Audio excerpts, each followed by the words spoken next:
The train screeched to a stop at an abandoned station. The sign above was rusted and barely legible, Black Hollow. Jacob adjusted his backpack and stepped off onto the cracked platform. He had come here as part of his research and urban legend about a forgotten city where the dead ruled the living.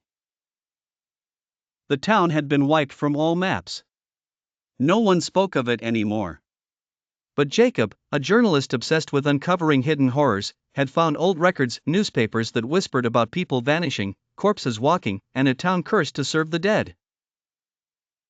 As he wandered through the decayed streets, the air felt heavy, thick with the scent of rot. Houses stood untouched for decades, windows shattered, doors barely hanging onto their hinges. He checked his map, a rough sketch he had made based on whispers from old locals. At the town's center stood a cathedral of bones.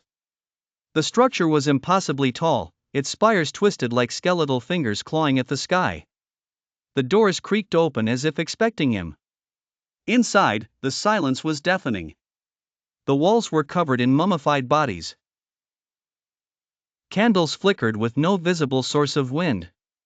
And then, he saw them. Rows upon rows of figures cloaked in black, their faces hidden beneath ancient veils. They stood motionless, facing the massive throne at the end of the hall. Upon it sat a figure wrapped in decayed flesh.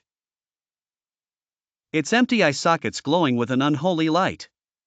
Jacob's breath hitched as the figure slowly turned its head towards him.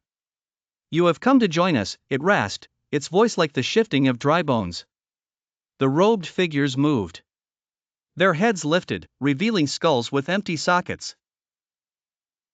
Their mouths twisted in grotesque grins. The cathedral groaned, as if the very walls were alive. Jacob turned to run, but the doors slammed shut. The dead surrounded him, their hands cold as the grave, pulling him into the abyss. The last thing he saw was the skeletal king rising, its bony fingers reaching for his face. Then, darkness. The next day, the town remained abandoned. No sign of Jacob.